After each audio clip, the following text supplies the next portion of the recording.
ನಮಸ್ಕಾರ ಫ್ರೆಂಡ್ಸ್, ಮತ್ತೆ ನಿಮಗೆ ನನ್ನ ಚಾನಲ್ಗೆ ಸ್ವಾಗತ. ಇವತ್ತು ನಾನು ವೃಷಭ ರಾಶಿಯವರ ಲವ್ ಲೈಫ್ ರೀಡಿಂಗ್ ಅಕ್ಟೋಬರ್ ಮಂತ್ನ ರೀಡಿಂಗ್ ಮಾಡ್ತಾ ಇದ್ದೀನಿ. ಈ ರೀಡಿಂಗ್ ನಿಮಗೆ ಅನ್ವಯಿಸಿದರೆ ಅಥವಾ ರೆಸೊನೇಟ್ ಆದರೆ ಮಾತ್ರ ತೊಗೊಳ್ಳಿ, ಇಲ್ಲಾಂದರೆ ಬಿಟ್ಬಿಡಿ. ಇದು ಒಂದು ಜನರಲ್ ರೀಡಿಂಗ್ ಮಾತ್ರ ಆಗಿರುತ್ತೆ. ಇನ್ನು ನಾನು ಇಲ್ಲಿವರೆಗೂ ನೀಡ್ತಾ ಬಂದಿರೋ ಮಾಹಿತಿ ನಿಮ್ಗೆ ಇಷ್ಟ ಆಗ್ತಾ ಬಂದಿದ್ದರೆ ಖಂಡಿತ ನನ್ನ ಚಾನಲ್ಗೆ ಸಬ್ಸ್ಕ್ರೈಬ್ ಮಾಡಿ, ಲೈಕ್ ಮಾಡಿ, ಶೇರ್ ಮಾಡೋದನ್ನು ಮರಿಬೇಡಿ. ಇನ್ನು ನಿಮಗೆ ಸಿಂಗಲ್ಸ್ ರೀಡಿಂಗ್ ಏನಾದರೂ ಬೇಕಿದ್ದರೆ ನಂದು ಇನ್ನೊಂದು ಚಾನಲಲ್ಲಿ ನಿಮ್ಗೆ ಸಿಗುತ್ತೆ, ಲಿಂಕ್ಸ್ ಡಿಸ್ಕ್ರಿಪ್ಷನ್ ಬಾಕ್ಸಲ್ಲಿರುತ್ತೆ ಅಂತ ನಾನು ಹೇಳ್ತೀನಿ. ವೃಷಭ ರಾಶಿಯವ್ರಿಗೆ ಕಾರ್ಡ್ಸ್ನ ಶಫಲ್ ಮಾಡಿದಾಗ ನನಗೆ ಫಸ್ಟ್ ಕಾರ್ಡ್ 6 ಆಫ್ ಸಾರ್ಡ್ಸ್ ಬಂದಿದೆ. ಸಮ್ಟೈಮ್ಸ್ ನೋಟ್ಸ್ ಆರ್ ಮೂವಿಂಗ್ ಅಂತ ಹೇಳ್ತೀವಿ. ಸ್ಪೆಷಲಿ ಈ ಸ್ಪೆಸಿಫಿಕ್ ಟೈಮಲ್ಲಿ ಮಾರ್ಸ್ ಟ್ರಾನ್ಸಿಷನ್ ಇದೆ, ಮತ್ತು ರಾಹುಕೇತು ಟ್ರಾನ್ಸಿಷನ್ ಇದೆ. ಸೂರ್ಯ ಕನ್ಯಾ ರಾಶಿಯಲ್ಲಿರೋದ್ರಿಂದ notes are moving in strongly ಹೇಳ್ತೀವಿ.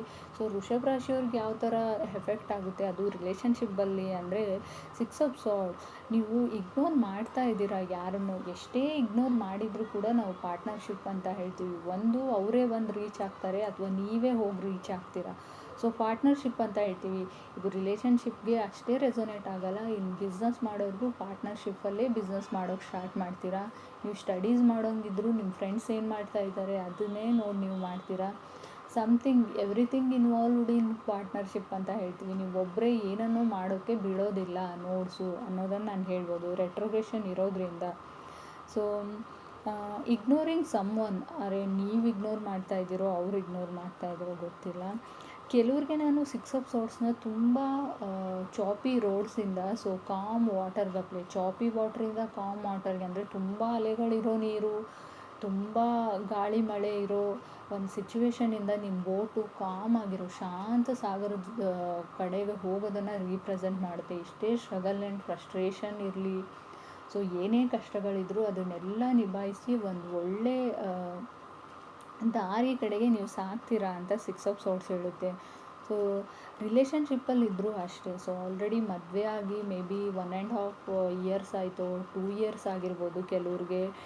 It seems like may be ನಿಮ್ಮ ಮನೆಗೆ ಬೇಬಿ ಬಂದಿರ್ಬೋದು ಅಥವಾ ಗುಡ್ ನ್ಯೂಸ್ ಏನಾದರೂ ಬರೋ ಚಾನ್ಸಸ್ ಕೂಡ ಇದೆ 6 ಆಫ್ ಸಾರ್ಡ್ಸ್ ಇರೋದ್ರಿಂದ. ಸೆಕೆಂಡ್ ಕಾರ್ಡ್ ನನಗೆ 9 ಆಫ್ ಪೆಂಟಿಕಲ್ಸ್ ಬಂದಿದೆ. Living the life of A pleasure ಅಂತ ಹೇಳುತ್ತೆ. ಮೈ ಪ್ಲೆಜರ್ ಅಂತ ಹೇಳ್ತೀವಿ ನಾವು. ತುಂಬ ಖುಷಿಯಾಗಿ ಹ್ಯಾಪಿಯಾಗಿ ನಿಮ್ಮ ಲೈಫ್ನ ಲೀಡ್ ಮಾಡ್ತಾ ಇದ್ದೀರಾ ಕೆಲವರು ಅಂತ ಹೇಳ್ಬೋದು. ಅನಿಸ್ಬೋದು ಈ ಪೆಂಡಮಿಕ್ ಟೈಮಲ್ಲಿ ಯಾವ ಹ್ಯಾಪಿನೆಸ್ಸು ಅಂತ. ಕೆಲವರು ಹ್ಯಾಪಿಯಾಗಿರೋರಿಗೆ, ಗುಡ್ ಲಕ್ ಇರೋರಿಗೆ ಅವ್ರ ದಶಾಭುಕ್ತಿ ಮೇಲೆ ಡಿಪೆಂಡ್ಸ್ ಆಗಿರೋದ್ರಿಂದ ಇಸ್ ಮೈಟ್ ಬಿ ಕೆಲವ್ರಿಗೆ ತುಂಬ ಖುಷಿಯಾಗಿರೋ ಸಿಚುವೇಶನ್ನು ನಾನು ಹೇಳ್ತೀನಿ. 9 ಆಫ್ ಪೆಂಟಿಕಲ್ಸ್ ಫೈನಾನ್ಷಿಯಲಿ ಸ್ಟೆಬಿಲಿಟಿನ ರೀಪ್ರೆಸೆಂಟ್ ಮಾಡುತ್ತೆ. ಮೇ ಬಿ ವರ್ಕ್ ಪ್ಲೇಸಲ್ಲೂ ನಿಮಗೆ ಪ್ರಮೋಷನ್, ಸ್ಯಾಲ್ರಿ ಹೈಕ್, ಸ್ಟೆಬಲ್ ಆಗಿರೋ ಒಂದು ವಾತಾವರಣ ಇರೋದು ಕಾಣಿಸ್ತಾ ಇದೆ. ಇನ್ನು ಜನರಲ್ ರೀಡಿಂಗಲ್ಲಿ ನಾನು ಅದನ್ನು ಮಾಡ್ತೀನಿ, ಬಟ್ ಇಲ್ಲೂ ನಾನು ಹೇಳ್ತಾ ಇದ್ದೀನಿ. ಥರ್ಡ್ ಕಾರ್ಡ್ ನನಗೆ ಏಸ್ ಆಫ್ ಕಪ್ಸ್ ಬಂದಿದೆ. ಆ್ಯಸ್ ಆಲ್ವೇಸ್ ನಾನು ಹೇಳೋ ಹಾಗೆ ಏಸ್ ಆಫ್ ಕಪ್ಸ್ ಯಾವಾಗಲೂ ಹೊಸ ಸ್ಟಾರ್ಟ್ನ, ಅಂದರೆ ನ್ಯೂ ಬಿಗಿನಿಂಗ್ನ ರೀಪ್ರೆಸೆಂಟ್ ಮಾಡುತ್ತೆ. ತುಂಬ ಐಡಿಯಾಸ್ ಬರ್ಬೋದು. ನ್ಯೂ ಬಾಂಡ್ ಆಫ್ ಲವ್ ಅಂತ ಹೇಳ್ತೀವಿ. ಲವ್ ಫೀಲ್ಸ್ ಆಗ್ಬೋದು. ಸಮಥಿಂಗ್ ಬಿಟ್ವೀನ್, ನೀವು ಯಾವಾಗಲೂ ಅಂದ್ಕೊಂಡೇ ಇರಲ್ಲ, ಸರ್ಪ್ರೈಸಿಂಗ್ ಆಗಿರ್ಬೋದು. ಆ ಥರ ವ್ಯಕ್ತಿ ನಿಮ್ಗೆ ಅಪ್ರೋಚ್ ಮಾಡೋವಂಥ ಚಾನ್ಸಸ್ ಇದೆ. ಅಪ್ರೋಚ್ ಇನ್ ದ ಸೆನ್ಸ್ ನಿಮಗೆ ಪ್ರಪೋಸೇ ಮಾಡಬೇಕಂತ ಇಲ್ಲ, ಜಸ್ಟ್ ಕಮ್ಯುನಿಕೇಟ್ ಮಾಡೋವಂಥ ಚಾನ್ಸಸ್ ಇದೆ. ಗ್ರೋವಿಂಗ್ ಕಾನ್ಫಿಡೆಂಟ್ ಅಂತ ಹೇಳ್ತೀವಿ. ಸ್ವಲ್ಪ ಕಾನ್ಫಿಡೆಂಟ್ ನಿಮಗೆ ಬಿಲ್ಡ್ ಆಗೋ ಚಾನ್ಸಸ್ ಇದೆ. ಎಕ್ಸೈಟ್ಮೆಂಟ್ಸ್ ಅಂತ ಹೇಳ್ಬೋದು ನಾವು ಏಸ್ ಆಫ್ ಕಪ್ಸ್ನ. ಎಮೋಷ್ನಲಿ ಡ್ರೈನ್ಡ್ ಅಂತಲೂ ಕರಿತೀವಿ. Enjoying your sense of freedom ಅಂತ ಕರಿತೀವಿ.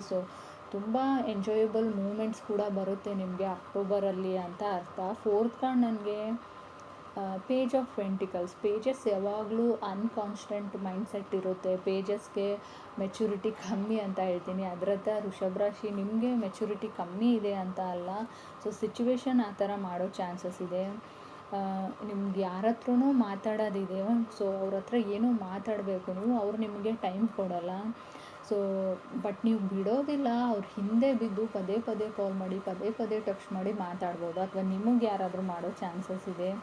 ಎನಿವೇ ಅವ್ರು ನಿಮಗೆ ರೀಚ್ ಔಟ್ ಆಗದೆ ಬಿಡೋದಿಲ್ಲ. ನಿಮ್ಮ ಹತ್ರ ಅವ್ರ ರೀಸನ್ ಕೇಳಿದೆ, ಕ್ಲಾರಿಫಿಕೇಷನ್ ಕೇಳಿದೆ ಅವ್ರು ಎಲ್ಗೂ ಹೋಗೋದಿಲ್ಲ ಅಂತ ಕಾರ್ಡ್ ಹೇಳುತ್ತೆ. ಫಿಫ್ತ್ ಕಾರ್ಡ್ ನನಗೆ 4 ಆಫ್ ವಾಂಡ್ಸ್ ಬಂದಿದೆ.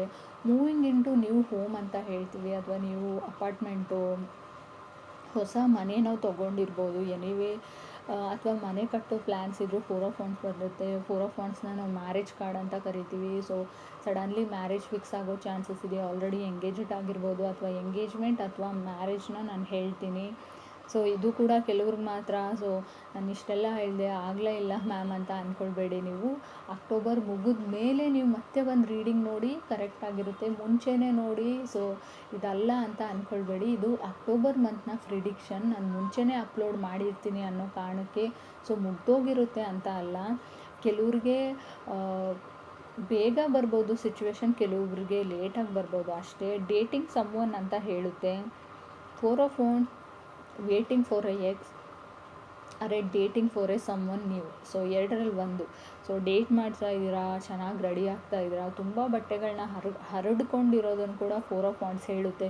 4 ಆಫ್ ವಾಂಡ್ಸ್ ಮೀನ್ಸ್ ಒಂದು ರೂಮಾಗಿಯೂ ನಾವು ಕನ್ಸಿಡರ್ ಮಾಡ್ತೀವಿ, ಇಟ್ಸ್ ಎ ಒಂದು ರೂಮ್ ಅಂತ. ಸೊ ತುಂಬ ಥಿಂಗ್ಸ್ ಇದೆ, ತುಂಬ ಎಲ್ಲ ಮೆಶ್ ಡೌನ್ ಆಗಿದೆ ಅಂತ ಕೂಡ ಕಾರ್ಡ್ ಹೇಳುತ್ತೆ. 6th ಕಾರ್ಡ್ ನನಗೆ 2 ಆಫ್ ಪೆಂಟಿಕಲ್ಸ್ ಬಂದಿದೆ. 2 of pentacles it self is A pentacles card. ಅದು 2 ಆಫ್ ಪೆಂಟಿಕಲ್ಸ್ ಇದ್ದರೆ ಸೊ ಬರೀ ಮನಿ, ದುಡ್ಡು ಅಥವಾ ಕಾಯಿನ್ಸ್ ಇನ್ವಾಲ್ವ್ಡ್ ಅಂತ ಹೇಳ್ತೀವಿ. ಇಂಡಿಪೆಂಡೆಂಟ್ ಆಗಿರೋದನ್ನೇ ಹೇಳುತ್ತೆ. Independent and enjoying your life ಎರಡನ್ನೂ ರೀಪ್ರೆಸೆಂಟ್ ಮಾಡುತ್ತೆ. ಸೊ ಜಾಬ್ ಓಪನಿಂಗ್ಸ್ನ 2 ಆಫ್ ಪೆಂಟಿಕಲ್ಸ್ ಇಂಡಿಕೇಟ್ ಮಾಡುತ್ತೆ, ಜಾಬ್ ಓಪನಿಂಗ್ಸ್ನ. ಸೊ ನೀವೇ ಇಂಟ್ರೂವರ್ ಆಗಿರ್ಬೋದು, ತುಂಬ ಜನಕ್ಕೆ ಇಂಟ್ರೂವ್ನ ನೀವು ಕಂಡಕ್ಟ್ ಮಾಡೋ ಚಾನ್ಸಸ್ ಇದೆ, ಅಥವಾ ಸೊ ಜಾಬ್ ಓಪನಿಂಗ್ಸ್ ಇರೋದನ್ನು ಹೇಳುತ್ತೆ. ಸಮ್ಟೈಮ್ ನಿಮ್ಗೆ ಬೇಕಾಗಿದ್ದರೆ, ಜಾಬ್ ಸರ್ಚರ್ಸ್ ನೀವು ಆಗಿದ್ದರೆ ಸೊ ಟ್ರೈ ಮಾಡಿ. ಸೊ ನೀವು ಯಾರ ಜೊತೆನಾದರೂ ಮಾತಾಡ್ತಾ ಇಲ್ಲ, ಅವ್ರು ಸರಿ ಹೋಗ್ತಾರೆ, ಅವರೇ ನಿಮ್ಮ ಹತ್ರಕ್ಕೆ ಬರ್ತಾರೆ ಅಂತ ಅಂದ್ಕೊಂಡ್ರೆ ಮಿಸ್ ಆಪರ್ಚುನಿಟಿ ಆಗೋ ಚಾನ್ಸಸ್ ಇದೆ. ರೈಟ್ ನಾವು ನೀವು ತುಂಬ ರಿಸರ್ವ್ಡ್ ಆ್ಯಂಡ್ ರಿಸ್ಟ್ರಿಕ್ಟಿವ್ ಆಗಿದ್ದೀರಾ. ಸೊ ನಿಮ್ಮ ಆ್ಯಟಿಟ್ಯೂಡ್ನ ನೀವು ತೋರಿಸ್ತೀರಾ. ಸೊ ಅವರಾಗೆ ನಿಮ್ಮ ಹತ್ರಕ್ಕೆ ಬರ್ತಾರೆ. ಎಲ್ಲಿಗೆ ಹೋಗ್ತಾರೆ ಅಂತ ನಿಮ್ಮ ಫ್ರೆಂಡ್ಸ್ ಯಾರಾದರೂ ಹೇಳಿದರೆ, ಮಾತಾಡಬೇಡ, ಈ ಥರ ಮಾಡು, ಬ್ಲಾಕ್ ಮಾಡು, ಇಗ್ನೋರ್ ಮಾಡು, ಈ ಥರ ಸಜೆಷನ್ ಎಲ್ಲ ನೀವು ತೊಗೊಂಡಿದ್ರೆ ಮೇ ಬಿ ಅದು ವರ್ಕ್ ಆಗದೆ ಇರ್ಬೋದು. ಫಾರ್ ದಿಸ್ ಟೈಮ್ ಅದು ವೃಷಭ ರಾಶಿಯವ್ರಿಗೆ ನಿಮಗೆ ಅಂತ ಕಾರ್ಡ್ ಹೇಳುತ್ತೆ.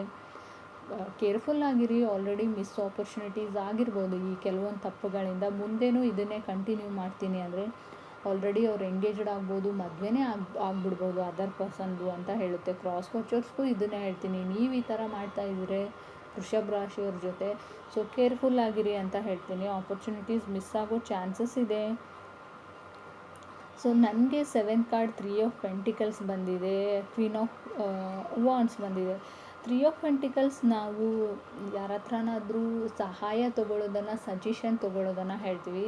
ಸೊ ಅದು ಅವರು ಯಾವ ಥರ ಸಜೆಷನ್ ಕೊಡ್ತಾರೆ ಗೊತ್ತಿಲ್ಲ. ಮೇ ಬಿ ನಿಮ್ಮ ಫ್ಯಾಮಿಲಿ ಮೆಂಬರ್ಸ್ ಏನಾದರೂ ಅದರ್ ಪರ್ಸನ್ಗೋ, ನಿಮಗೋ, ನಿಮ್ಮ ರಿಲೇಟಿವ್ಸೋ ಏನಾದರೂ ಹೇಳಿ, ಅವ್ರ ಫ್ರೆಂಡ್ಸ್ ಆದರೂ ಆಗಿರ್ಬೋದು, ನಿಮ್ಮ ಮಧ್ಯೆ ಜಗಳನ ತಂದಿಡ್ತಾ ಇರ್ಬೋದು ಅಂತ ಕೂಡ ಕಾರ್ಡ್ ಹೇಳುತ್ತೆ. ಅಥವಾ ಆಡಿರೋ ಜಗಳನ ಪ್ಯಾಚಪ್ ಕೂಡ ಮಾಡ್ತಿರ್ಬೋದು. ಬಟ್ ಸಜೆಷನ್ಸ್ ಅಂತ ಹೇಳ್ತೀನಿ, ತುಂಬ ನೀವು ಬೇರೆಯವ್ರ ಮಾತನ್ನ ಕೇಳ್ತಾ ಇರೋದನ್ನು 3 ಆಫ್ ಪೆಂಟಿಕಲ್ಸ್ ಹೇಳುತ್ತೆ. ಕ್ವೀನ್ ಆಫ್ ವಾಂಡ್ಸ್ ಯಾವಾಗಲೂ ಕನ್ಸಲ್ಟಿಂಗ್ ಪೀಪಲ್ ಅಂತ ಹೇಳ್ತೀವಿ, ಅಥವಾ ಯು ಬಿಲೀವ್ಡ್ ಒನ್ಸ್, ನಿಮ್ಗೆ ತುಂಬ ಹತ್ರ ಅವ್ರು ನೀವು ನಂಬ್ತೀರಾ ಅನ್ನೋ ಅವ್ರ ಹತ್ರ ಹೋಗಿ ಸೊ ಏನಾದರೂ ನಿಮ್ಮ ಮನಸ್ಸಿನ ಮಾತನ್ನ ಹೇಳ್ಕೊತೀರಾ. ಗೂಗ್ಲಿಂಗ್ ಅಂತ ಹೇಳ್ತೀವಿ ಕ್ವೀನ್ ಆಫ್ ವಾಂಡ್ಸ್ನ. ಸೊ ಅವ್ರು ಏನು ಮಾಡ್ತಾರೆ ಏನಿಲ್ಲ ಅಂತ ಅವ್ರ ಫ್ರೆಂಡ್ಸ್ ಹತ್ರ ತಿಳ್ಕೊಳ್ತೀರಾ. ಅಬ್ಸರ್ವೇಷನ್ ಅಂತ ಹೇಳ್ಬೋದು. ಸೊ ಕೆಲವ್ರಿಗೆ ನಿಮಗೆ ಗೊತ್ತು, ನಾನು ಡಿಸರ್ವ್ ಮಾಡ್ತೀನಿ ಬೆಟರ್ ಪರ್ಸನ್ನ, ಸೊ ನಾನು ವೇಟ್ ಮಾಡ್ತೀನಿ, ಸೊ ನನ್ನ ಪ್ರಿನ್ಸ್ ಚಾರ್ಮಿಂಗೋಸ್ಕರ, ಸೊ ಅರೇಂಜ್ ಮ್ಯಾರೇಜೇ ಆಗ್ತೀನಿ ಅನ್ನೋ ಡೆಟರ್ಮಿನೇಷನ್ ಇದೆ ನಿಮಗೆ. ಸೊ ಯಾರಿಗೂ ನನ್ನ ಟೈಮ್ನ ನಾನು ವೇಸ್ಟ್ ಮಾಡೋಕ್ಕೆ ಬಿಡಲ್ಲ. ರಿಲೇಷನ್ಶಿಪ್ಪಲ್ಲಿದ್ದು ಕಮಿಟ್ ಆಗಿ, ಸೊ ನಾನು ನನ್ನ ಟೈಮ್ ವೇಸ್ಟ್ ಮಾಡಲ್ಲ, ಅದರ್ ಪರ್ಸನ್ ಟೈಮ್ನು ವೇಸ್ಟ್ ಮಾಡಲ್ಲ ಅಂತ. ಸೊ ಕೆಲವ್ರಿಗೆ ನೀವು ಇಗ್ನೋರ್ ಮಾಡ್ತಾ ಇರೋ ಪರ್ಸನ್ ನಿಮಗೆ ತುಂಬ ಇಷ್ಟ ಅಂತ ಕೂಡ ಕಾರ್ಡ್ ಹೇಳುತ್ತೆ. ಸೊ ಓನ್ಲಿ ಥಿಂಗ್ ಈಸ್ ಅವರೇ ನಿಮ್ಮ ಹತ್ರ ಬರಲಿ ಅನ್ನೋದು ಆಸೆ ಇದೆ ನಿಮಗೆ. ಮೇ ಬಿ ಕನ್ಯಾ, ಧನುರಾಶಿ, ಸಿಂಹ ರಾಶಿ, ವೃಶ್ಚಿಕ ರಾಶಿ, ಮಿಥುನ್ ರಾಶಿ, ಸೊ ಮಕರ ರಾಶಿ, ಕಟಕ ರಾಶಿ, ಇಷ್ಟೆಲ್ಲ ರಾಶಿಗಳು ನಂಗೆ ಶೋ ಆಗ್ತಾ ಇದೆ. ಬಟ್ ಇದರ ಅರ್ಥ ಕಾರ್ಡಲ್ಲಿ ಈ ಟೈಮಲ್ಲಿ ಶೋ ಆಗಿರೋ ರಾಶಿಗಳು ಇದು ಅಷ್ಟೇ. ಸೊ ನೀವು ಯಾವುದೇ ರಾಶಿಯವ್ರ ಜೊತೆ ಕನೆಕ್ಟ್ ಆಗಿರ್ಬೋದು. ಸೊ ಅಲ್ಲಿ ಯಾವುದೇ ಪರ್ಟಿಕ್ಯುಲರೇಷನ್ ಬರಲ್ಲ. ಸೊ ಕೆಲವ್ರಿಗೆ ಮಿಸ್ ಆಪರ್ಚುನಿಟೀಸ್ ಹೇಳ್ತಾ ಇರೋದ್ರಿಂದ ಬಂದಿರೋ ಆಪರ್ಚುನಿಟೀಸ್ ಯಾವುದೇ ಆಗಿರಲಿ ಯೂಸ್ ಮಾಡ್ಕೊಳ್ಳಿ ಅಂತ ಹೇಳ್ತೀನಿ ನಾನು. ಸೊ ಮೂವಿಂಗ್ ಫಾರ್ವರ್ಡ್ ಅಂತ ಹೇಳ್ತೀನಿ, ಏನೇ ಆಗಲಿ ಮುಂದೆ ಹೋಗಿ ಅಂತ ಹೇಳ್ತೀನಿ. Good luck, thank you.